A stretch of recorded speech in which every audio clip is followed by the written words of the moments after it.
అందులో ముఖ్యమైన అధ్యక్ష 24 గంటల నిరంతర విద్యుత్. తెలంగాణ వచ్చినాడు అధ్యక్ష కరెంటు లేదు.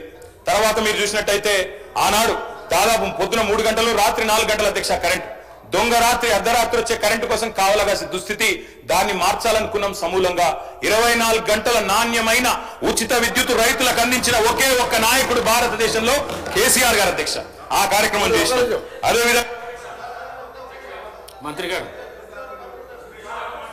మంత్రి గారు కోమటిరెడ్డి వెంకటరెడ్డి గారు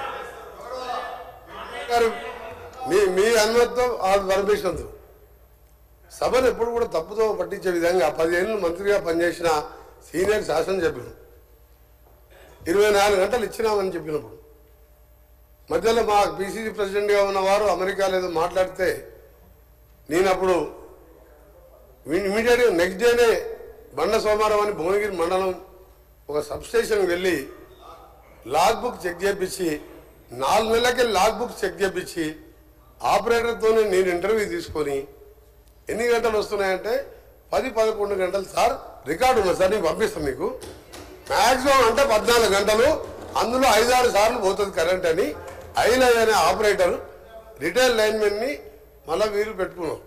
గతంలో రిటైల్ లైన్మెన్ అయిన తర్వాత ఐటీఐ చేసిన వాళ్ళని పెట్టేది ఎక్స్పీరియన్స్ లైన్మెన్. ఆయన చెప్పిన రికార్డు పంపిస్తాను ఒకటి ముఖ్యమైనది, ఎందుకంటే సబ్జెక్టు కరెక్షన్, ఎందుకంటే వారు మిస్గైడ్ చేస్తుంది తెలంగాణ ప్రజలు. 24 గంటలు ఎప్పుడు ఇయ్యలే. 5 ఏళ్ళు ఎమ్మెల్యేగా ఉన్నా 5 ఏళ్ళు ఎంపీగా ఉన్నా 1000 గ్రామాలు తిరిగినా దాన్ని విత్డ్రా చేసుకోవాలి వాళ్ళు. 24 గంటలే ఆ లాగ్ బుక్స్ సాయంత్రం వరకు ఆదిలాబాదు, నల్గొండ, అలంపూర్కి వెళ్ళి రాత్రి వరకల్లా మొత్తం తీసుకొచ్చి హైదరాబాద్లో ఓ లాకర్లో పెట్టి దాల విషయం. ఎందుకంటే దాన్ని ప్రూవ్ అవుతుంది అధ్యక్ష. నేను వీడియో మీకు పంపిస్తా, మీరు వీడియో ప్లే చేయండి అసెంబ్లీలో. అందుకనే దయచేసి గౌరవ సభ్యులకు మీ మీద గౌరవం ఉన్నది, మీరు దాన్ని విత్డ్రా చేసుకోండి. రెండోది అధ్యక్ష, రైతు బంధు గురించి వాళ్ళు మాట్లాడుతున్నారు. నేను ఇంతకుముందు ఇంటర్వ్యూ అయ్యాను, ఇప్పుడు మిస్గైడ్ చేసింది కాబట్టి నేను తర్వాత మాట్లాడదాం అనుకున్నా. రెండో అధ్యక్ష, ఎలక్షన్ల ముందు ఓఆర్ఆర్ అమ్మిన రోడ్లతోని వచ్చిన 7,000 కోట్లతోని ఒక ఇన్స్టాల్మెంట్ వేసాం. సబ్జెక్ట్ రైతులకు సంబంధించి వారు మాట్లాడింది.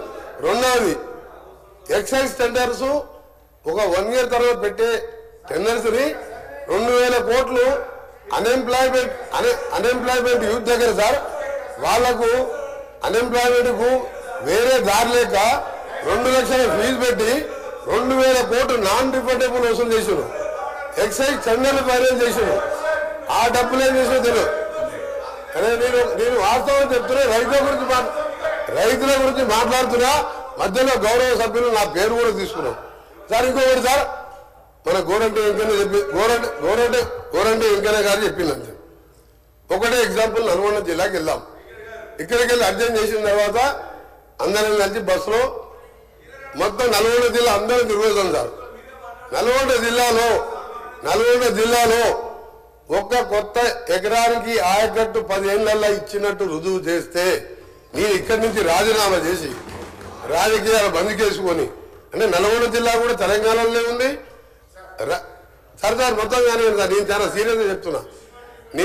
ఎందుకంటే నేను జిల్లాలో ప్రజల మధ్య ఉండే అందరిలాగే నేను కూడా ఒక్క జిల్లా ఒక్క ఎకరానికి సార్ ఒక్కరిసారి ఎగ్జాంపుల్ సార్, మా ఏం మార్పు మా కొండపోచమ్మ, మల్లన్న సాగర్, రంగనాయక్ సార్ కడుపు నిండా నీళ్లు ఉంటాయి సార్.